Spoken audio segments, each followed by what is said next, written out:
आपके अपने YouTube channel okay तैयारी में आपका स्वागत है। मैं राहुल गंगवार टीजीटी की तैयारी के लिए आपके साथ हूँ। जैसा कि हम आज देखने वाले हैं टीजीटी साइंस में फिजिक्स के एक टॉपिक बीमा और मापन को। तो हम सबसे पहले क्या देख लेते हैं कि बीमा और मापन में दिया क्या है आखिरकार हमारे सिलेबस में। क्योंकि ये सिलेबस तो कई बच्चों ने देख रखा होगा। आयोग की वेबसाइट से डाउनलोड कर सकते हैं। जिसने नहीं देखा अभी कर ले डाउनलोड जाके और सिलेबस को पहले देखे। और आज मैं थोड़ा प्रारूप में मैं इसको दिखा रहा हूँ कि क्या-क्या हमारे सिलेबस में है। तो हम आज पढ़ने वाले हैं बीमा और मापन के अंतर्गत एसआई पत्ती के मूल मात्रक, व्युत्पन्न मात्रक, इकाइयों का एक पद से दूसरी पत्ती में परिवर्तन, विमीय विधि से समीकरणों का सत्यापन, सदिश राशियाँ। हम एक ये सारे टॉपिक्स जो हैं एक वीडियो में कवर कर लेंगे। आपका एक वीडियो इस चैप्टर के लिए सफिशिएंट होगा।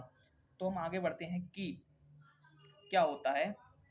हमारा सबसे पहले आता है कि अभी हमने देखा कि हमारे जो पहला पॉइंट दिया गया था उसमें दिया गया था मूल राशियां और व्युत्पन्न राशियां। तो मूल राशियां और व्युत्पन्न राशियों के अतिरिक्त भी फिलहाल एक पूरक राशियां होती हैं जो कि दो होती हैं। तो पहले हम देख लेते हैं मूल राशियां क्या होती हैं। तो बेस्वतंत्र भौतिक राशियां जो आपस में या अन्य किसी मार्ग पर निर्भर नहीं करती हैं तथा उनकी अंतरराष्ट्रीय मान्यता होती है, मूल राशियां कहलाती हैं। मूल राशियाँ व उनके प्रतीक देख लेते हैं। जैसे मूल राशियों को हम किससे व्यक्त करते हैं या उनके किस तरीके से लिखते हैं हम उनको।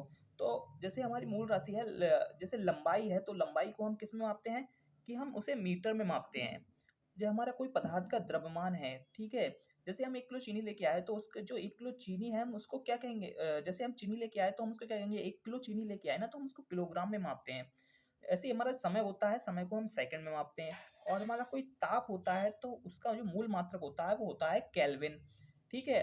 और जो विद्युत धारा एम जो धारा होती है, जो हमारी धारा सर्किटों में बहती है उसे हम एम्पियर में मापते हैं। और जो ज्योति तीव्रता कैंडेला एक इम्पोर्टेंट होता है, जो पेपर में पूछ लेते हैं कभी कभी। और पदार्थ की मात्रा को हम मोल से लिखते हैं। इस प्रकार हम आगे बढ़ते हैं तो हमारे पास पूरक राशियाँ आती हैं। पूरक राशियाँ जो होती हैं 2 होती हैं। ये हमारी जो ऊपर जो हमारी मूल राशियाँ थी वो होती हैं 7 और प्लस हमारी 2 होती हैं ये पूरक राशियाँ। तो पूरक राशियाँ क्या होती हैं? मूल राशियों की सहायता से पूरक राशियाँ की जो होती हैं वो 2 मुख्य भेद होते हैं इसके। मूल राशियाँ के अंतर्गत ही आती हैं फिलहाल ये। क्योंकि एक होती है हमारी कोण, एक होती है घनकोण। कोण को हम जो है हम लिखते हैं रेडियन से। रेडियन में मापते हैं कोण को हम। कोण को हम रेडियन में मापते हैं। और जो घनकोण होता है इसको हम स्टेरेडियन में मापते हैं। इसको हम स्टेरेडियन में मापते हैं। स्टेरेडियन में मापते हैं। तो हमारा कोण को हम रेडियन में और घनकोण को स्टेरेडियन में। हमारी 7 जो है मूल राशियां, फिर 2 पूरक राशियां हो गई। अब हम आगे देखते हैं, आगे व्युत्पन्न राशियों के बारे में देखेंगे। और पहले हम देख लेते हैं कि जो मूल राशियां बनी हैं ये आई कहाँ से हैं। तो हम देखते हैं कि मूल राशियां आई कहाँ से हैं। तो जो हमारा पहला है, पहले हम जो मापते थे वो हम थे सीजीएस पत्ती में मापते थे। हम पहले सीजीएस पत्ती पत्ती में मापते थे कि सीजीएस पत्ती का मतलब है कि सी फॉर सेंटीमीटर, जी फॉर ग्राम और एस फॉर सेकेंड। यानी लंबाई को हम सेंटीमीटर में मापेंगे, द्रव्यमान को हम ग्राम में मापेंगे और समय को हम सेकंड में मापेंगे। ये जो पत्ती थी ये फ्रेंच पत्ती थी। ये जो है फ्रेंच की पत्ती थी। फिर जो है हमारे पास आता है एफपीएस की लंबाई को हमें फुट में मापना है, द्रव्यमान को हमारे पाउंड में मापना है, समय को हमें सेकंड में मापना है। ये थी हमारी ब्रिटिश पत्ती। और फिर इसके बाद बनती है एमकेएस पत्ती जो कि सबसे ज्यादा यूज होती है हमारी फिजिक्स के अंतर्गत कहें तो। एमकेएस पत्ती लंबाई को हमें मीटर में मापना होता है, द्रव्यमान को हमारा किलोग्राम में मापना होता है, समय को सेकंड में मापना होता है। समय सब में सेकंड कॉमन है, ठीक है। इसका सबसे अधिक प्रयोग किया जाता है, ठीक है। अब आगे बढ़ते हैं कि एस जो इसके बाद एसआई यूनिट्स आई जिनको हम अभी मूल राशियों में पढ़ रहे थे उसके बाद बनी एमकेएस पत्ती का संशोधन करके बनी है ये हमारी तुम्हारी एसआई यूनिट जिसे मूल राशियां कहते हैं। मापतौल के अंतर्राष्ट्रीय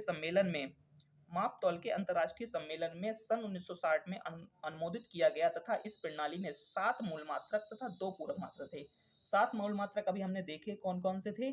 हमारे 7 मूल मात्रक थे हमारे कि हम देखें तो ये वाले थे।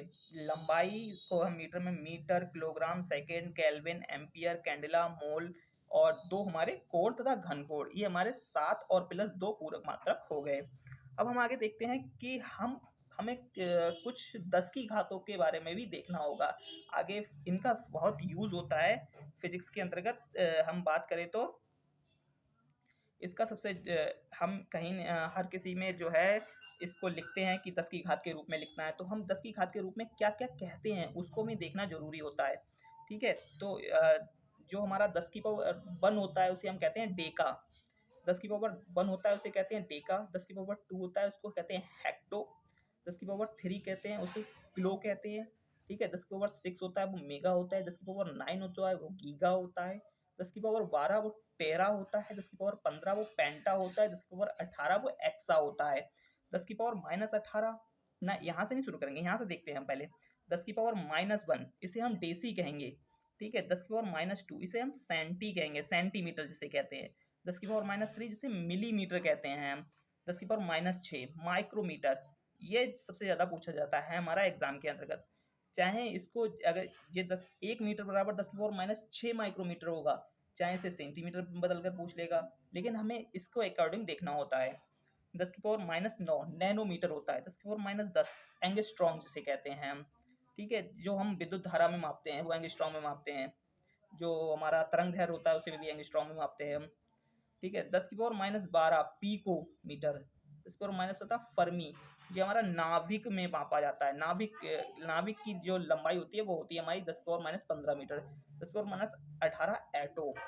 अब इसके आगे हम देखते हैं कि हमने देख लिया कि मूल राशियां और पूरक राशियां और 10 की पावर में हम क्या कहते हैं, वो देखा हमने। हमारी व्युत्पन्न राशियां रह जाती हैं। व्युत्पन्न राशियां को हम विमा के अंतर्गत पढ़ेंगे। जब हम विमा लिखेंगे सारी एक साथ तो उनके हम फार्मूले लिखेंगे, तो फिर वहीं हम व्युत्पन्न राशियों को पढ़ लेंगे। व्युत्पन्न राशि मैं थोड़ा बता देता हूँ होता क्या है। जो हमारी मूल राशियां होती हैं, मूल राशियों से ही उत्पन्न होती हैं हमारी व्युत्पन्न राशियां। व्युत्पन्न राशियां जो है मूल राशियों से उत्पन्न होती हैं। अब हम बात करते हैं हमारा सबसे इम्पोर्टेंट, सबसे ज्यादा क्वेश्चन बनने वाले हमारे बीमा, मतलब यहाँ से बीमा से क्वेश्चन बनना कंपलसरी है हमारे टॉपिक में। ठीक है? तो सबसे पहले हम बात करते हैं बीमा बीमा में तो कि बीमा होती क्या है। तो बीमा होती क्या है कि बीमा किसी मूल राशि के प्रतीक के ऊपर व्यक्त की जाने वाली घातें बीमा कहलाती हैं।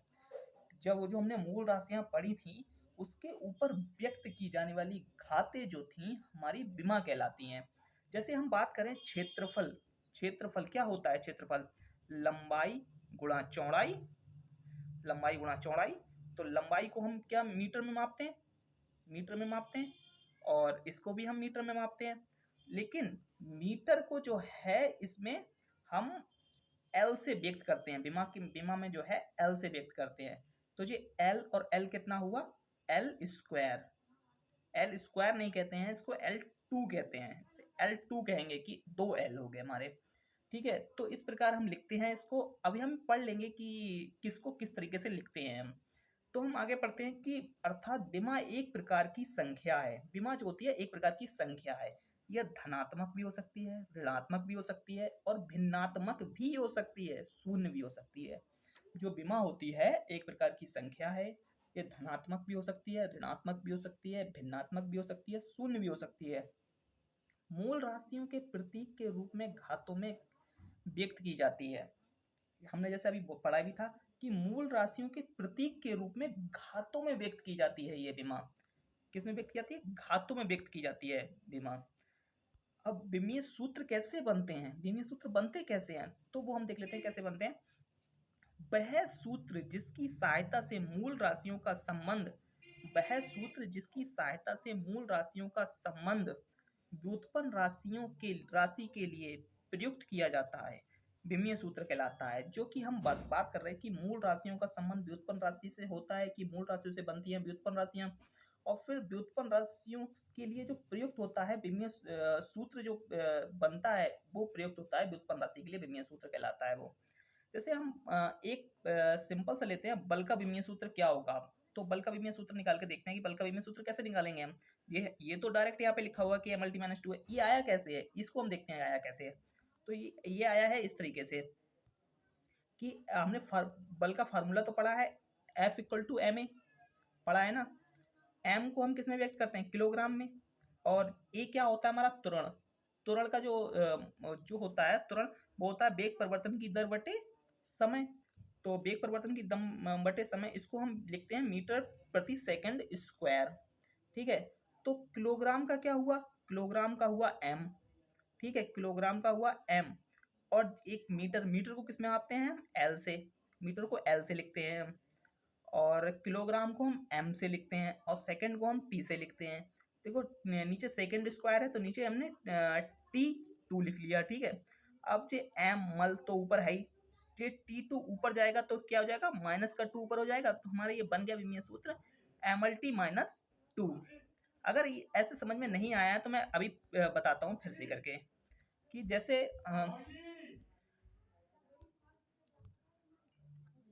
कि अभी मैंने देखा कि F equal to M A, यही तो है, F equal to M A. हमें निकालना है कि बल का विमीय सूत्र। बल क्या होता है, F होता है। ठीक है, M क्या होता है, द्रव्यमान होता है। और E क्या है यहाँ पर, त्वरण है। E क्या है यहाँ पर, त्वरण है। ठीक है, तो M द्रव्यमान है, तो इसको हम कैपिटल M से लिखते हैं। ठीक है, A त्वरण है, इसका जो मात्रक होता है, इसे तो हम किलोग्राम में मापेंगे, इसे किलोग्राम में मापेंगे। और जो त्वरण है हमारा, इसे हम मापते हैं मीटर प्रति सेकंड स्क्वायर। ये आपको कैसे आया है वो पता चलेगा जब हम त्वरण पढ़ेंगे कि मीटर प्रति सेकंड स्क्वायर आया कैसे है ये। ठीक है, और अभी हम इसको ऐसे लिखते हैं कि मीटर, अब जो मीटर है, मीटर को किस में मापते हैं, लंबाई होती है मीटर ना, कोई लंबाई तो होती है, तो लंबाई को हम क्या लिखते हैं, एल लिखते हैं यहाँ पर। ठीक है, और सेकंड, सेकंड को हमने पीछे देखा किस में मापते लिखते थे, टी में लिखते थे, तो टी टू, टी टू, ये हो गया टी टू।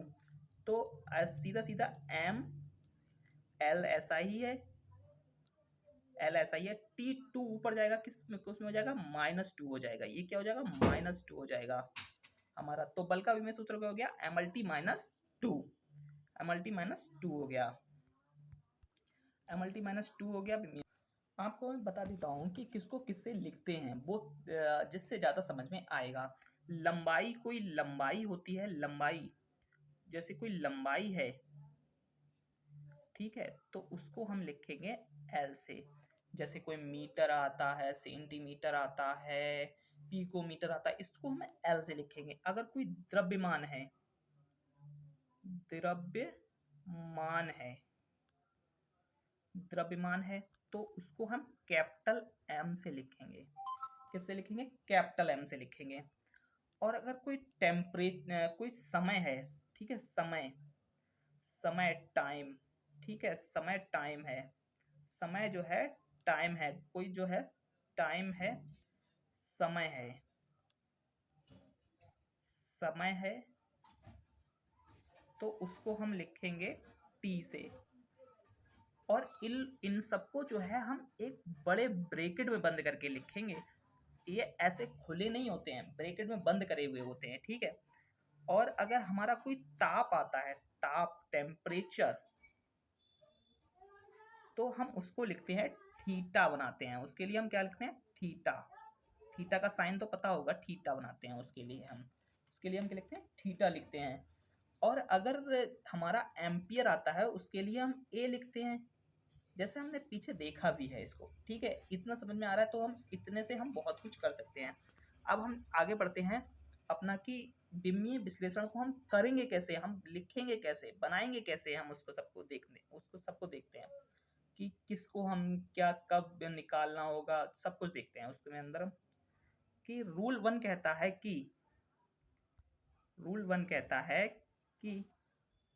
वन में लघुगणक, चरघातांकीय, त्रिकोणमिति फलन, पूरक राशियां, अन्य बीजगणितीय नियतांक, विमाहीन नियतांक के विमीय सूत्र अथवा विमा नहीं होती है। मतलब अगर कोई लघुगणक, जैसे लॉग के अंतर्गत आता है, लॉग, लॉग में आता है, लॉग में आता है, ठीक है,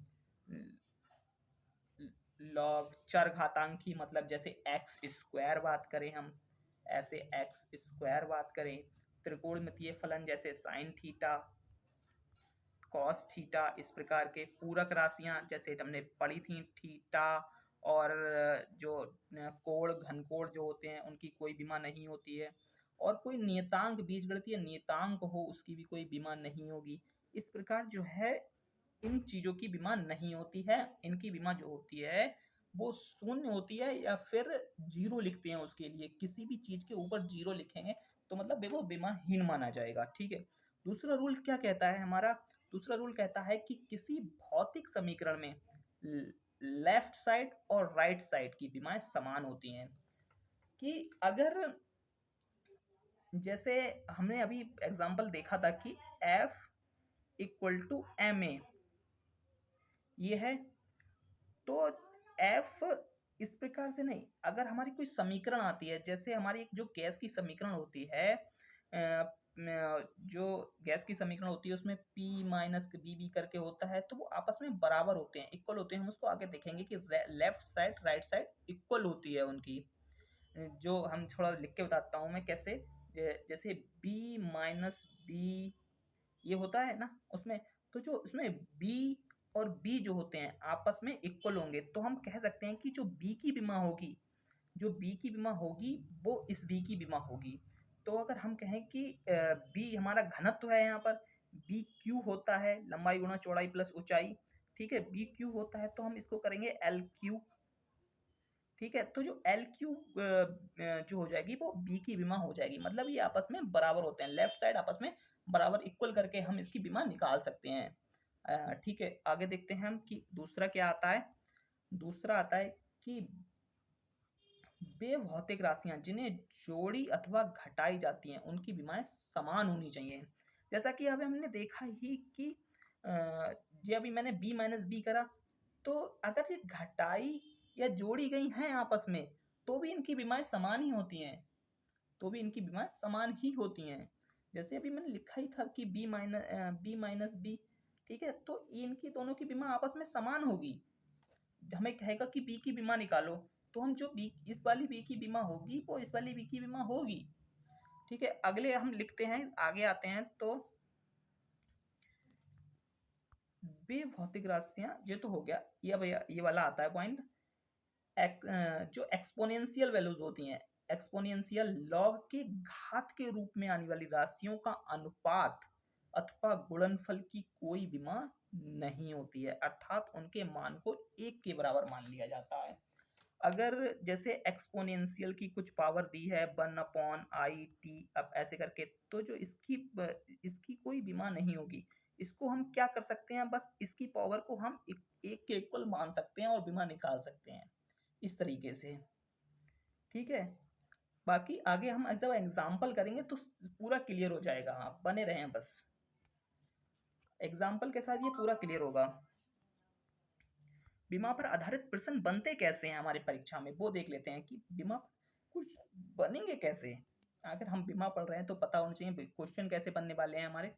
तो भौतिक राशियों की बीमा ज्ञात करिए, डायरेक्ट पूछेगा कि एक भौतिक राशि दे दिया कि घनत्व दे दिया, घनत्व की बीमा लिखिए, तो उसका तुम्हें फार्मूला पता होना चाहिए, तभी उसकी बीमा निकाल सकेंगे आप। या फिर आपको हम ऐसा करेंगे, हम बीमा याद ही कर लेंगे, हमें फार्मूले की जरूरत ही नहीं पड़ेगी, हमें अगर सामने आएगा तो हम उसे निकाल लेंगे, और ये मतलब याद होगा, तुरंत टिक कर लेंगे उसको हम।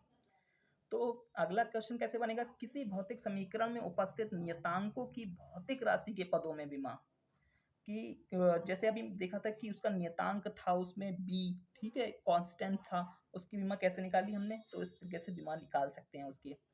किसी भौतिक समीकरण में मूल राशि की बीमा, मूल राशि कोई भौतिक समीकरण देगी उसमें मूल राशि की बीमा, जैसे किलोग्राम, उसमें जो दिया गया होगा, मतलब कुछ भी दिया होगा उसकी बीमा डायरेक्ट कहेगा कि इसकी बीमा निकालो। जैसे एक होता है गुरुत्वाकर्षण नियतांक में, तो उसमें कैपिटल जी होता है, उसकी जैसे बीमा निकालते हैं इस तरीके से।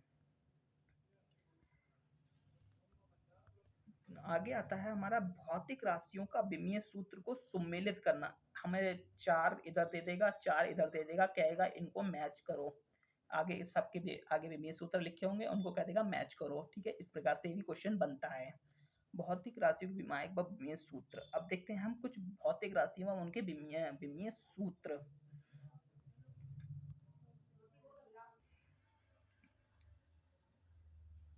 अब हम देख लेते हैं किसकी क्या बीमा होती है, क्या उसके फॉर्मूलेज होते हैं। ये चीज़ें हैं, ये यहाँ पर जो दिए गए हैं, यहाँ पर ये इन्हीं को हम व्युत्पन्न मात्रक कहते हैं, क्योंकि यही बने हुए हैं मूल राशियों से। इनके जो फॉर्मूले बने हुए हैं, यही जो है बने हुए हैं, वो मूल राशियों से बने हुए हैं। ठीक है। और अब देखते हैं हम स्टेप बाय स्टेप देखेंगे कि आगे बीमा बनती कैसे जाती हैं। ठीक है, आप बस देखते रहिए कि आगे बीमा बनती कैसे है। क्षेत्रफल का फार्मूला पता है कि क्या होता है, लंबाई गुणा चौड़ाई। लंबाई को भी हम एल से मापेंगे और चौड़ाई को भी हम एल से मापेंगे। जैसे कि यहाँ लंबाई को एल से और चौड़ाई को एल से, तो ये एल और एल कितना हो जाएगा, L2 हो जाएगा। ठीक है, कोई दिक्कत नहीं ना। अब हमारा दूसरा आता है आयतन। आयतन में क्या होता है, लंबाई चौड़ाई ऊंचाई तीनों का गुणनफल आयतन कहलाता है ना। और तीनों ही हम मीटर में मापते हैं। तीनों मीटर मापते हैं, तो मीटर को वाले को क्या लिख सकते हैं, हम एल से लिखते हैं। तो एल इंटू एल क्या हो जाएगा, L3। अब वेग और चाल एक ही होती हैं, लेकिन एक सदिश राशि होती है, एक अदिश राशि होती है। उसको हम पढ़ेंगे, इसमें अंतर क्या होता है आगे। ठीक है। वेग में क्या होता है, विस्थापन बटे समय होता है। चाल में दूरी बटे समय होता है। विस्थापन और दूरी में भी जैसा कि वेग और चाल में संबंध होता है, वैसा ही विस्थापन और दूरी में भी समय संबंध होता है। ठीक है। लेकिन दोनों को विस्थापन और दूरी, इनको हम मीटर में मापते हैं, इसके लिए हम एल लिखेंगे। समय को हम टी में मापते हैं, तो इस समय को हम टी में लिख लेंगे। तो एल अपॉन टी, जब टी जो ऊपर जाएगा तो माइनस का 1 बन जाएगा। तो इसकी हमारी बीमा क्या बन गई, LT-1 बीमा बन गई। ठीक है। आगे आता है त्वरण। त्वरण में एक्सीलरेशन कहते हैं इसे। तो ये होता है वेग परिवर्तन की दर बटे समय। वेग परिवर्तन की दर बटे समय, जो हमारा जो होता है वेग होता है, ये तो हमने अभी देखा ही कि LT-1 होता है। तो हम ऊपर LT-1 लिखेंगे। ठीक है, LT-1 लिखेंगे। और नीचे क्या दिया है, टी, नीचे दिया है टी। तो जो टी ऊपर जाएगा तो एक टी और जुड़ जाएगा माइनस का। तो ये क्या बन जाएगा, LT-2 बन जाएगा। ठीक है। और फिर हमारा आता है बल, जो कि हमने थोड़ी देर पहले भी देखा। ठीक है, थोड़ी देर पहले भी देखा कि बल क्या होता है। बल फोर्स। फोर्स क्या होता है, द्रव्यमान इंटू त्वरण, यानी F=ma। द्रव्यमान को मैंने क्या बताया था कि कैपिटल M से व्यक्त करना है। ठीक है। त्वरण, त्वरण देखा ही था हमने कि मीटर प्रति सेकंड स्क्वायर करके बना था, कि त्वरण ये था, वेग परिवर्तन की दर बटे समय, LT-2 होता है। तो द्रव्यमान M हो गया, त्वरण की अभी हमने ऊपर बीमा देखी LT-2। तो इन दोनों को लिखेंगे एक ब्रैकेट में, तो क्या आ जाएगा, MLT-2। ठीक है। अब आ गया था कार्य। कार्य का फार्मूला होता है बल इंटू विस्थापन। क्या होता है, बल इंटू विस्थापन। बल इंटू विस्थापन में जो है, बल की बीमा अभी हमने निकाली, क्या होती है, MLT-2। और विस्थापन की बीमा जो हमने देखी ऊपर, LT-1। MLT-2 और LT-2 मिलकर बनेंगे क्या, पर हमारे बन जाएंगे ML2T-2। इस ये हमारे सारे हैंड राइटिंग नोट्स हैं जो मैंने खुद बनाए हैं, ये आपको प्रोवाइड करे जाएंगे। ठीक है, जो कि मैं डिस्क्रिप्शन में डाल दूंगा। ठीक है। और जो शक्ति शक्ति आगे आता है कि पावर। पावर का फार्मूला क्या होता है, कार्य बटे समय। कार्य बटे समय, कार्य बटे समय में कार्य का भी सूत्र निकाला हमने। विमीय सूत्र क्या होता है, ML2T-2, ये निकाला अभी। और नीचे अगर टी है, इसके अगर बटे में टी करें और टी ऊपर जाएगा, तो एक टी माइनस का और जुड़ जाएगा। तो ये हमारा क्या सूत्र बन जाएगा, ML2T-3। आगे आता है हमारा घनत्व, डेंसिटी। ठीक है, जिसको हम ρ=mb में लिखते हैं। ρ=m/b, जिसमें m क्या होता है, द्रव्यमान होता है, और b क्या होता है, आयतन होता है। द्रव्यमान को हम m से व्यक्त करते हैं। ठीक है। और आयतन को हमने ऊपर देखा ही था, L3 बीमा आई थी इसकी। और L3 बीमा जब ऊपर जाएगी तो बन जाएगी L-3। तो इसका भी सूत्र आ गया ML-3। संवेग, संवेग आगे मोमेंटम, इसे कहते हैं मोमेंटम। संवेग का फॉर्मूला होता है P=mb। m यानी द्रव्यमान, b यानी वेग। ठीक है। द्रव्यमान इंटू वेग जो होता है, संवेग होता है। और द्रव्यमान को हम m से व्यक्त करते हैं। वेग की हमने ऊपर बीमा निकाली थी, MLT-2। और फिर आती है हमारी गतिज ऊर्जा। गतिज ऊर्जा में जो है हमारा 1/2 mb स्क्वायर होता है। अगर हम ऐसे करके लिखते हैं शॉर्ट में 1/2 mv², ठीक है, हाफ mv² जिसे बोलते हैं, जिसमें m द्रव्यमान है, बेग b है, जैसे बेग b² है, तो हम इसकी विमा कैसे निकालेंगे? 1/2 की विमा कुछ होती नहीं है, ठीक है, ये कांस्टेंट है। m द्रव्यमान की विमा क्या हुई? m हुई। बेग की विमा हमने क्या निकाली थी? LT-1, तो ये बेग का भी स्क्वायर है तो L² हो जाएगा, और T-1 था उसका भी स्क्वायर करेंगे तो -2 आ जाएगा, ml² T-2। तो जो कार्य की विमा थी हमारी, कार्य की विमा थी ml² T-2, और गतिज ऊर्जा, कार्य और ऊर्जा एक ही होती हैं, इसलिए इन दोनों की विमा भी एक ही होती है, ठीक है, एक ही होती है इनकी विमा। आगे आता है दाब हमारा। दाब क्या का फार्मूला होता है? बल बटे क्षेत्रफल, बल बटे क्षेत्रफल, F P=F/A। तो बल का फार्मूला निकाला था mlt-2, और क्षेत्रफल क्या था? L²। तो हमारे इसकी विमा जो सॉल्व करेंगे तो बनेगी क्या? ml-1 T-2। अब आवेग, आवेग क्या होता है? आवेग F इंटू डेल्टा टी होता है, यानी बल इंटू डेल्टा समय। डेल्टा का मतलब होता है यहाँ पे अंतराल, समय का अंतराल लेंगे कि इस समय से इस समय के बीच में, ठीक है। तो बल इंटू डेल्टा समय जो है, इस बल का विमीय सूत्र हमने पढ़ा था mlt-2, और समय का हम t उसी तरीके से लिख देंगे, यहाँ पे आ जाएगी विमा। हमारी प्लस का t है और mlt-2 होता था बल में, तो +1 और -2, -1 आ जाएगा यहाँ पर, तो बचेगा क्या? mlt-1।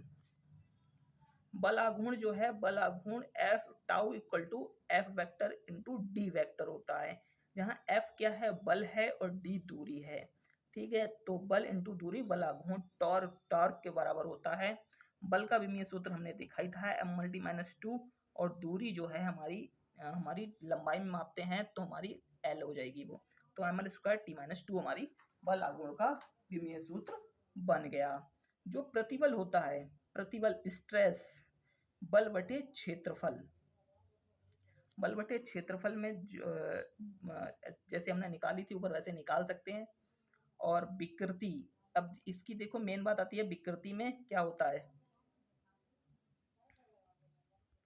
विकृति में हमारा स्ट्रेन जिसे कहते हैं, लंबाई में वृद्धि बटे प्रारंभिक लंबाई, लंबाई में वृद्धि बटे प्रारंभिक लंबाई विकृति का सूत्र होता है। तो लंबाई में वृद्धि को भी L से व्यक्त करेंगे, और प्रारंभिक लंबाई भी L होगी, L से L कट जाएगा और विमा हो जाएगी L0, यानी विकृति जो है विमाहीन होती है, इसकी कोई विमा नहीं होती है। अब आगे आता है प्रत्यास्थता गुणांक, प्रत्यास्थता गुणांक, इस पर स्टार लगा हुआ है। प्रत्यास्थता गुणांक क्या होता है? ठीक है, प्रत्यास्थता गुणांक, प्रत्यास्थता गुणांक प्रतिबल बटे विकृति होता है, प्रतिबल बटे विकृति होता है। तो प्रतिबल ऊपर हमने निकाली ml-1 T-2, ठीक है, और विकृति की तो हमारी 0 होती है, ठीक है। तो हमारा प्रत्यास्थता गुणांक की विमा क्या हो जाएगी? ml-1 T-2। पृष्ठ तनाव जो होता है, ρ=F/L होता है, F बल, लंबाई L, बल mlt-2 और तुम्हारी लंबाई L, L से L कट जाएगा, बचेगा क्या? mt-2, mt-2। अब आता है हमारा अगला, स्लाइड पे आते हैं। तो अगले स्लाइड पे हमारे इंपॉर्टेंट जो है बड़े बड़े विमीय सूत्र मिलेंगे हमें। गुरुत्वीय नियतांक G, गुरुत्वीय नियतांक G, G कांस्टेंट जो होता है, ग्रेविटेशनल कांस्टेंट जिसे कहते हैं, इसका जो फॉर्मूला होता है वो असल में होता तो ये है, F = capital G m1 m2 upon r², ये फार्मूला होता है। लेकिन हमें निकालना किसका है? G का, तो हम G को इधर ले आए, F को इधर ले आए, ठीक है। तो r² ऊपर पहुंच जाएगा, m1 m2 नीचे पहुंच जाएगा। तो अब इसके हम जो है फार्मूले से इसका विमीय सूत्र निकालेंगे। कैसे निकालेंगे? जो है F ऊपर आ गया था, तो F का विमीय सूत्र mlt-2 होता है, mlt-2 होता है, mlt-2, और दूरी स्क्वायर है यानी L इंटू L होगा, और द्रव्यमान है तो m इन एम और अपॉन एम इंटू एम होगा, एम से एम एक कट जाएगा, ठीक है, तो बचेगा क्या, एम माइनस वन जो ऊपर चला जाएगा, ठीक है, और तुम्हारा एल, दो एल ये है, एक एल ये है, तो एल थ्री बन गया, एल थ्री बन गया, और टी माइनस टू, ये बन गया हमारा M minus one L cube T minus three. और ये हमारा जो है इंपॉर्टेंट होता है, ये हमारा इंपॉर्टेंट होता है, इसको याद रखना होगा। वैसे निकाल भी सकते हैं, निकालना बता दिया मैंने। और आगे आता है गुरुत्वीय क्षेत्र की तीव्रता। गुरुत्वीय क्षेत्र की तीव्रता, इसका फार्मूला होता है गुरुत्वाकर्षण बल बटे द्रव्यमान। गुरुत्वाकर्षण बल बटे द्रव्यमान, बल होता है, तो M L T minus two विमा हो गई, द्रव्यमान एम हो गया, एल टी माइनस टू इसकी विमा निकल गई, ठीक है। गुरुत्वीय विभव, गुरुत्वीय विभव में हमारा जो आता है वो है तुम्हारा कार्य बटे द्रव्यमान। इसका फार्मूला होता है कार्य बटे द्रव्यमान। कार्य की विमा हमने पीछे पढ़ी थी, एम एल स्क्वायर, ये है M L square T minus two और बटे एम, तो एम से एम कट जाएगा, बचेगा क्या, L square T minus to, ठीक है। और आगे आता है हमारा स्प्रिंग का बल नियतांक, जो के निकालते थे, स्प्रिंग लटका हुआ है, पढ़ा होगा इंटर में कि स्प्रिंग लटका हुआ, तो उसको कैसे उसका बल निकालते थे, ठीक है, वही होता है ये फोर्स कांस्टेंट। तो इसका फॉर्मूला होता है आरोपित बल बटे लंबाई में वृद्धि, डेल्टा एल वृद्धि होती थी ना उसमें, वही वही वही। तो आरोपित बल जो है एम टी माइनस टू है हमारा, और लंबाई में वृद्धि क्या है, एल है हमारी, तो M L T J L से एक एल कट जाएगा, बचेगा क्या, एम टी माइनस टू बचेगा। कोणीय वेग आ जाता है हमारा, कोणीय वेग, कोणीय वेग जो है कोण बटे समय होता है। कोण की विमा जो है एल जीरो होती है, हमने वो रूल पढ़ा था कि कोण और तुम्हारे जो टिग्नामेंट्री होते हैं और जो लॉग होते हैं उनकी विमा जीरो होती है, ठीक है। तो भाई ये समय टी की विमा टी ऊपर जाएगा, माइनस वन बन जाएगा, यही विमा आवृत्ति की भी होती है, आगे देखेंगे हम। कोणीय त्वरण, कोणीय त्वरण जो है कोणीय वेग बटे समय होता है। कोणीय वेग टी माइनस वन इसकी विमा आ गई, यहाँ से आई है कोणीय वेग की विमा टी माइनस वन, और समय टी टी माइनस टू बन गया हमारा, ये टी माइनस टू बन गया ये हमारा। आगे आता है जड़त्व आघूर्ण। जड़त्व आघूर्ण जो है हमारा द्रव्यमान इंटू दूरी स्क्वायर होता है, द्रव्यमान इंटू दूरी स्क्वायर होता है, I equal to M R square जिसे कहते हैं, I equal to M R square, M R square, ठीक है। एम की, एम को द्रव्यमान है तो एम कैपिटल एम से लिखेंगे, आर दूरी है इसे एल स्क्वायर लिखेंगे, तो हमारी क्या बन जाएगा, ये एम एल स्क्वायर, ये बन गया एम एल स्क्वायर, ठीक है।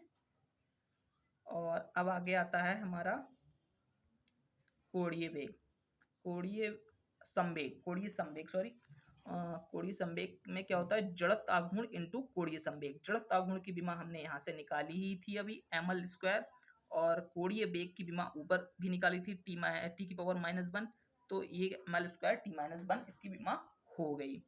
विशिष्ट ऊष्मा, विशिष्ट ऊष्मा का फार्मूला होता है ऊष्मीय ऊर्जा बटे द्रव्यमान इंटू ताप में वृद्धि, बटे ताप में वृद्धि। तो ऊष्मीय ऊर्जा, ऊर्जा तो M L square T minus two होती है, द्रव्यमान एम हो गया ये, ताप में वृद्धि थीटा, ताप बोला था मैंने थीटा में व्यक्त करते हैं, तो एम एल स्क्वायर इसे एम से एम कट जाएगा, तो बचेगा क्या, L, L square T minus two, और थीटा जो ऊपर चला जाएगा माइनस में, तो विमा बन जाएगी हमारी ये L square T minus two theta minus one. और फिर आगे आते हैं हम ऊष्माधारिता।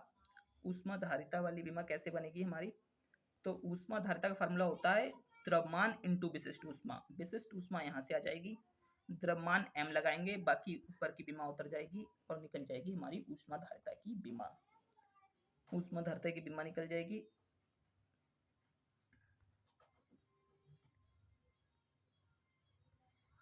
और आगे आते हैं कुछ सम इम्पोर्टेंट। गुप्त ऊष्मा, गुप्त ऊष्मा जो होती है वो ऊष्मीय ऊर्जा बटे द्रव्यमान होता है, इसका फार्मूला होता था Q equal to M L, पढ़ा होगा Q equal to M L जिसे कहते थे, Q equal to M L कहते थे, तो हमें निकालनी इसमें एल की विमा है, तो हम इसे लिख लेंगे हम L equal to Q upon M. Q यहाँ पर एन ऊष्मा है, तो ऊष्मा यानी energy, M L square T minus two यहाँ से विमा हो गई, एम की एम द्रव्यमान है, कैपिटल एम हो गया, और विमा बची इसकी क्या, L square T minus to, L square T minus two इसकी विमा बची। अगला आता है हमारा रेखीय प्रसार गुणांक। रेखीय प्रसार गुणांक में हमारी लंबाई में वृद्धि बटे प्रारंभिक लंबाई इंटू ताप वृद्धि, लंबाई में वृद्धि प्रारंभिक लंबाई इंटू ताप वृद्धि। तो लंबाई में वृद्धि एल हुई, प्रारंभिक लंबाई एल हुई, ताप वृद्धि, ताप हमारा थीटा होता है, एल से एल कट गया, बचेगा क्या, थीटा माइनस वन। ठीक है, और ऊष्मा चालकता गुणांक, ऊष्मा चालकता गुणांक में आता है तुम्हारा ऊष्मीय ऊर्जा बट्टे क्षेत्रफल इंटू तापांतर इंटू समयांतराल।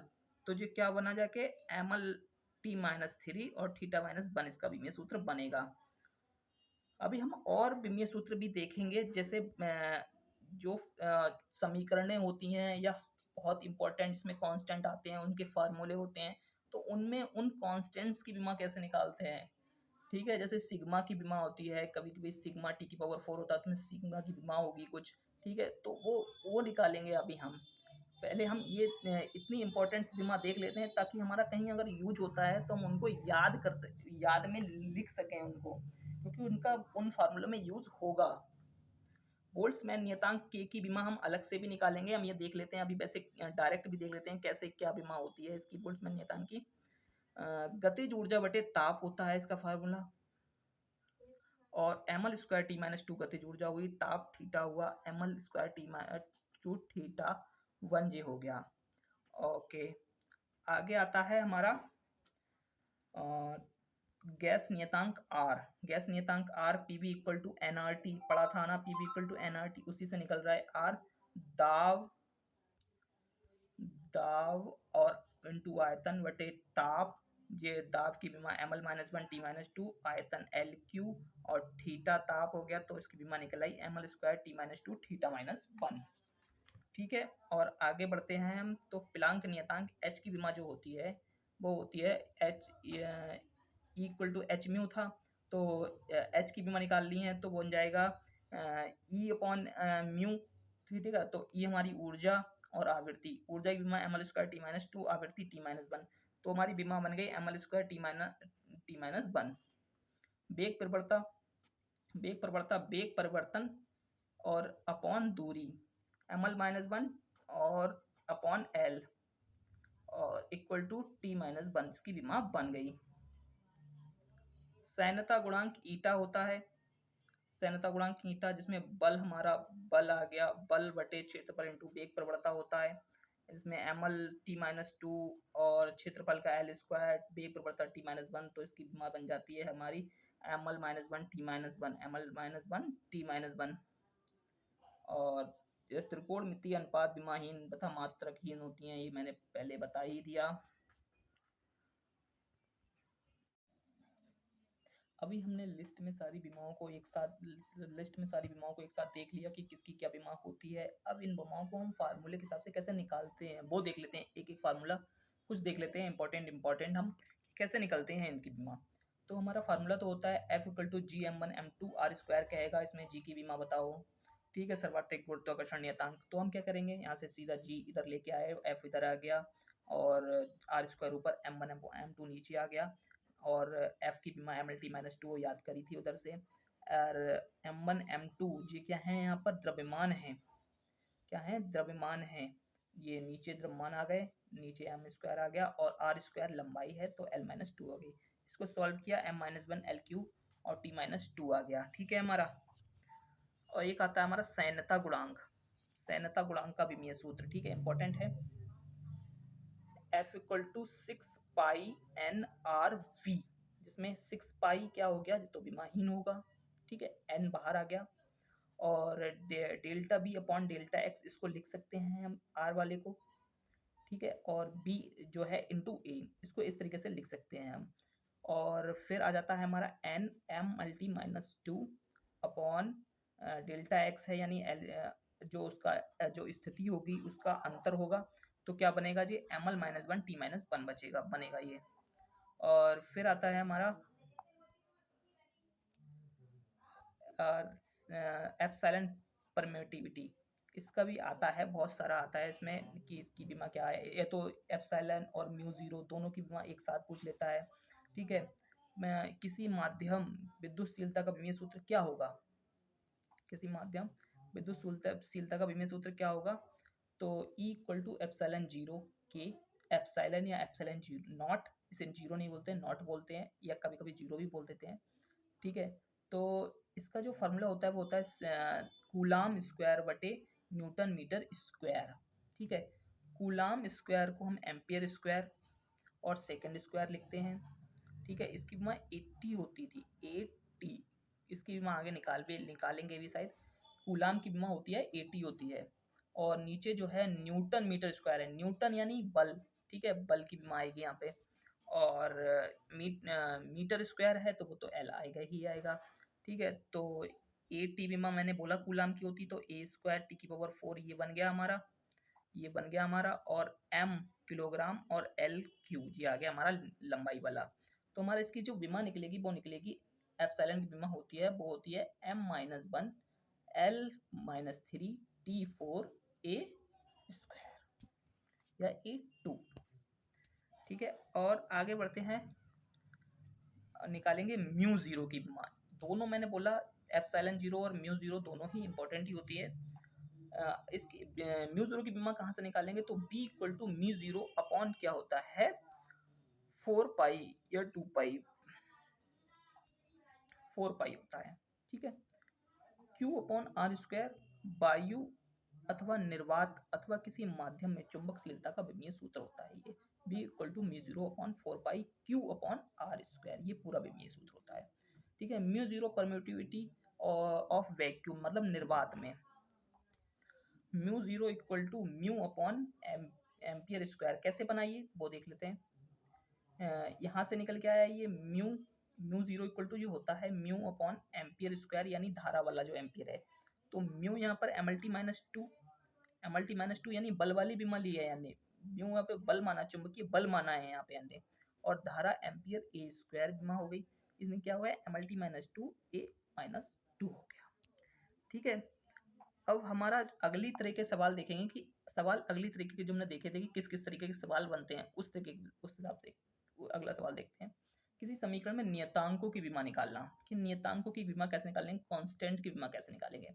तो एक हमारा समीकरण होती है समतल प्रगामी तरंग की, समतल प्रगामी तरंग के विस्थापन के समीकरण में के की विमीय सूत्र क्या होगा। समीकरण क्या होती है हमारी, Y equal to A sine omega T minus K X, ये हमारी होती है समीकरण, ठीक है। तो यहाँ से मैंने एक चीज वहां पे बताई थी कि ये जो आपस में जो जोड़ी घटाई जाती है ये आपस में बराबर हम रख सकते हैं और इनकी बीमा जो है बराबर ही होती है।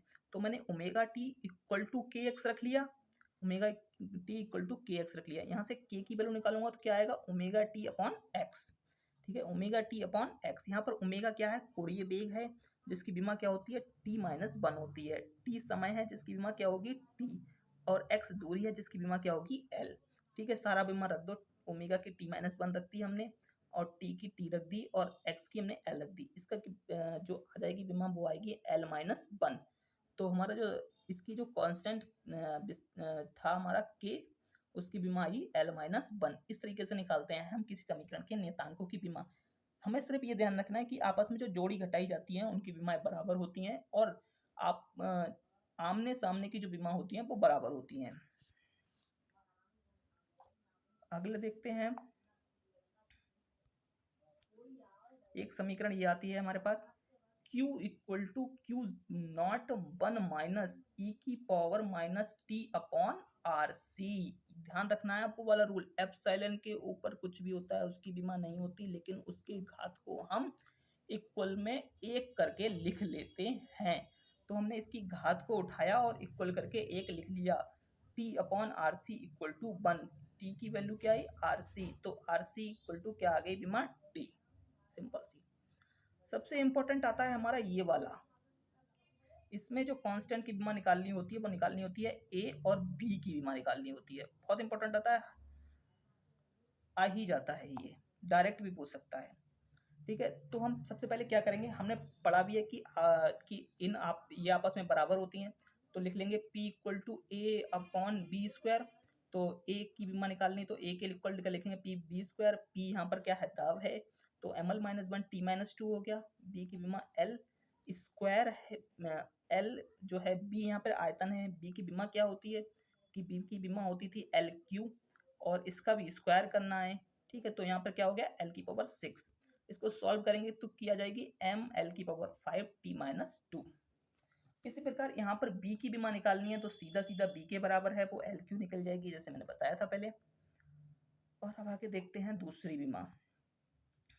दूसरी बीमा यहाँ पे क्या आती है कि जो हमारा इंटीग्रेशन होता है, इंटीग्रेशन पार्शियल इंटीग्रेशन, और D S equal to one upon T और डी क्यू, इसमें हमें बीमा निकालनी है एस की। यहाँ पर एस इक्वल टू क्या आ जाएगा, क्यू अपॉन टी, अगर इसको हम सॉल्व करेंगे तो हम एस की बीमा निकालेंगे तो क्या, क्यू यहाँ पर एनर्जी है, M L square T minus two इसकी बीमा हो गई, और टेम्परेचर है टी, तो यहाँ पर थीटा आ गया, तो M L square T minus two theta minus one इसकी बीमा बन गई। ठीक है, अगला देखते हैं हम, विद्युत विभव के मात्रक के विमीय सूत्र। विद्युत विभव के मात्रक के विमीय सूत्र B equal to W upon Q.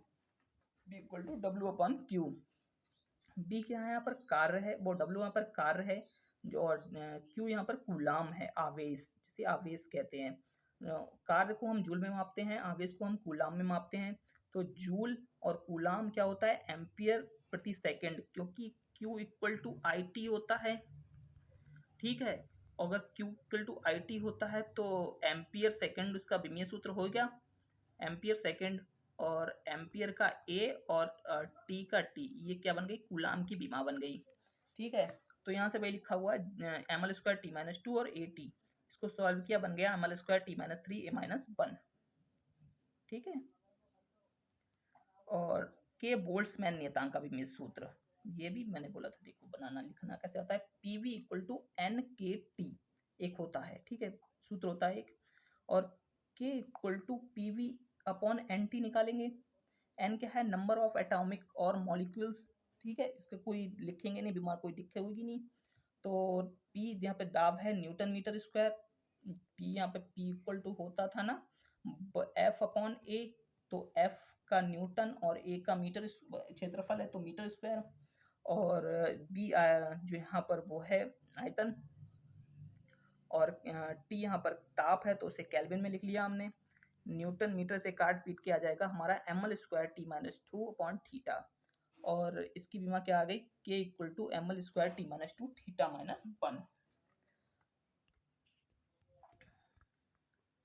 सर्वार्थिक गैस नियतांक आर का विमीय सूत्र, P V equal to mu R T, R equal to P V upon mu T, R equal to यहाँ पे न्यूटन मीटर आ गया, और मोल केल्विन, इसको सॉल्व करके आ गया M L square T minus two mole inverse theta minus one.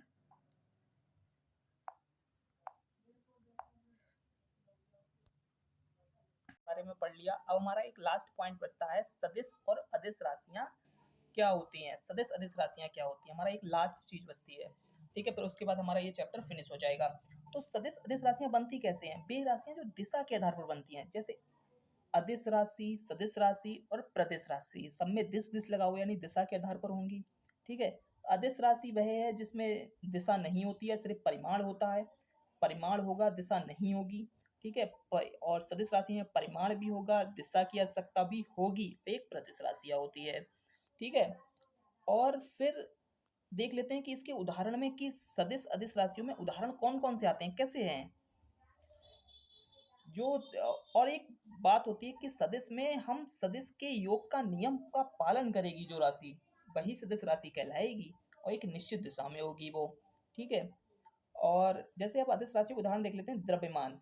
द्रव्यमान में सिर्फ परिमाण ही तो होगा, कहते हैं कि 1 किलो चीनी ले आओ, ये कहते हैं कि एक इस दिशा में जाके 1 किलो चीनी ले आओ, नहीं ना, तो सिर्फ यही तो होता है 1 किलो चीनी, यानी परिमाण है सिर्फ, उसमें दिशा नहीं है, इसलिए ये अदिश राशि है एक। एक अदिश राशि। इसी प्रकार लंबाई होती है, समय होता है, समय में कोई दिशा नहीं होती, सिर्फ टाइम टाइम ही है। आयतन हो गया, घनत्व हो गया, दूरी हो गया, चाल हो गया, कार्य हो गया, ऊर्जा हो गई, शक्ति हो गया। दाब और धारा ये दो इंपॉर्टेंट चीज है, क्योंकि दाब में भी दिशा होती है कि इस दिशा में हमने प्रेशर लगाया है, और धारा इस दिशा में धारा बह रही है, इसमें दिशा होती है, लेकिन तब भी ये अदिश राशि है। क्यों है? क्योंकि ये सदिश योग के नियम का पालन नहीं करती, एक निश्चित दिशा में नहीं होता ये। ठीक है, ऐसी आवेश, विभव, प्रतिरोध, विद्युत फ्लक्स, चुंबकीय फ्लक्स। और सदिश के अंतर्गत आते हैं तुम्हारे विस्थापन, वेग, क्षेत्रफल, त्वरण, बल, बलाघूर्ण, संवेग, आवेग, कोणीय वेग, कोणीय विस्थापन, कोणीय त्वरण, धारा घनत्व, विद्युत क्षेत्र, चुंबकीय क्षेत्र, चुंबकीय फ्लक्स घनत्व, विद्युत फ्लक्स घनत्व। जिसमें घनत्व जुड़ गया है वो सदिश राशि बन गई है, और जिसमें घनत्व नहीं है वो अदिश राशि है। ठीक है, एक प्रदेश में एक जड़ता गुण आता है। और जैसे हमने देखा कि दाब व धारा जो है, दाब व धारा की दिशा होते हुए भी अदिश राशि है, क्योंकि ये सदिश योग के नियम का पालन नहीं करती हैं। भौतिक नियतांक अदिश राशि के अंतर्गत आते हैं। हमारा अब ये कंप्लीट होता है ये चैप्टर। हमने उसके अंदर सारे टॉपिक देख लिए। हमने भौतिक राशियां देखी, व्युत्पन्न राशियां भी देखी, हमने विमीय विश्लेषण भी देखा, विमीय विश्लेषण के अंदर क्वेश्चन भी देखे, और हमने सदिश अदिश राशियां भी पढ़ ली। Thank you for watching. आगे मिलते हैं नेक्स्ट वीडियो में। अगर सही लगती है तो सब्सक्राइब करो, लाइक, कमेंट और सुझाव दो। Thank you.